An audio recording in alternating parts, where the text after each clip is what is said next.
बनाए बैठे सोने ने टिकटॉक चलाते ते एक वीडियो सारे को गुजरी जे तस चलो लाल यूट्यूब ते एक फैन फॉलोइंग की गल है बड़ा फैन है और तुसें मुकम्मल वीडियो देख तो आसान रिप्लाई वापस करे सो कि मैं वीडियो नहीं मैं यही लूंगा। आप मुझसे पेमेंट ले लें, जो आप पेमेंट लेना चाहते हैं बोल लें। ये नहीं बेचना कोई और पेमेंट बोल लें, आप जितनी लेनी है मैं दूंगा। पेमेंट बिल्कुल।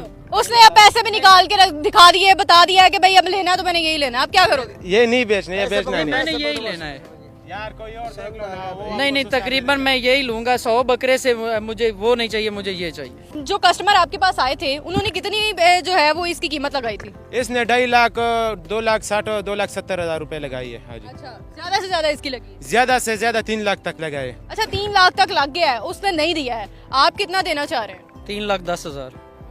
ये अभी हम 5 लाख को भी नहीं बेचने। अगर ये देने की बात करे तो 5 लाख भी दे दूंगा। देने की बात करे यार अभी हम ये 10 लाख को भी नहीं बेचने। अगर इसने इसका 1 करोड़ कीमत भी लगाया फिर भी नहीं बेचने। मिन्नत वाली बात है, यार दे दो। नहीं मिन्नत कर रहा हूँ तुम्हारी, दे दें आप भाई, दे दें आप। नहीं वो नहीं देखना, मैंने यही लेना है।